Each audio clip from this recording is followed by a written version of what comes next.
Hello guys, welcome back to new video. സസ് ഗാർഡൻസിൻ്റെ പുതിയൊരു വീഡിയോയിലേക്ക് എല്ലാവർക്കും സ്വാഗതം. അപ്പം ഇന്ന് ബഡ്ജറ്റ് ഫ്രണ്ട്ലി ആയിട്ടുള്ള ഒരു സാധനമായിട്ടാണ് വന്നിരിക്കുന്നത്. ഇന്നൊരു വെജിറ്റബിൾ സീഡാണ്. അപ്പം റെയർ ആയിട്ട് കിട്ടുന്ന കുറ്റിയമരയാണ് കേട്ടോ. അപ്പം എല്ലാ സ്ഥലങ്ങളിലൊന്നും ഈ കുറ്റിയമര കിട്ടാറില്ല. അപ്പം ഞാനൊക്കെ എന്ന് പറഞ്ഞു കഴിഞ്ഞാൽ ഇത് ഏകദേശം 3-4 സീഡുകൾ ഏതാണ്ട് 25-30 രൂപയ്ക്ക് നേരത്തെ കുറച്ച് നാളുകൾക്ക് മുമ്പ് വാങ്ങിച്ചായിരുന്നു. അതിൻ്റെ എല്ലാ സീഡുകളും ഞാൻ മുളപ്പിച്ചെടുത്തിട്ടുണ്ട്. അപ്പം നമുക്ക് ഇതിൻ്റെ ആവശ്യം പോലെ സീഡുകൾ അവൈലബിൾ ആണ്. ഞാൻ ഓഫ്ലൈനായിട്ടായിരുന്നു കൂടുതലും കൊടുത്തുകൊണ്ടിരുന്നത്.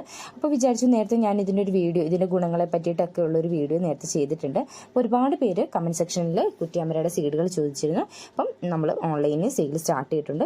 10 രൂപയായിരിക്കും കേട്ടോ. ഏകദേശം 5 മുതൽ 6 സീഡുകൾ വരെ ആയിരിക്കും ഉണ്ടായിരിക്കുന്നത്. 10 രൂപയായിരിക്കും ഈ ഒരു സീഡിന് വരുന്നത്. നമുക്ക് പോസ്റ്റൽ ചാർജ് വരുന്നത് 30 രൂപ. ടോട്ടൽ 40 രൂപയായിരിക്കും നമുക്ക് ഈ ഒരു കുറ്റിയമരയ്ക്ക് വില വരുന്നത് കേട്ടോ. അപ്പം ഈ സീഡുകൾ വേണ്ടവർ എത്രയും വേഗം നമ്മുടെ സ്ക്രീനിൽ കാണുന്ന വാട്സപ്പ് നമ്പറിൽ ഓർഡർ ചെയ്യുക. 10 രൂപയ്ക്കായിരിക്കും ഇത്രയും നല്ല സീഡുകൾ കിട്ടുന്നത്.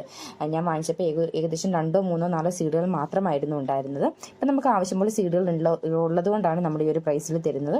അതുപോലെ കിട്ടാത്തവർ വിഷമിക്കേണ്ട. നെക്സ്റ്റ് ടൈം ഇനി ആകുമ്പോഴത്തേന് ഞാൻ എൻ്റെ ആവശ്യം കഴിഞ്ഞ്, അതായത് എനിക്ക് ഏകദേശം ഇന്നും 1.5 കവറോളം ഇതിൻ്റെ കായ്കൾ കിട്ടിയിട്ടുണ്ടായിരുന്നു. തോരൻ വയ്ക്കാൻ വേണ്ടിയിട്ട് കിട്ടിയിട്ടുണ്ടായിരുന്നു.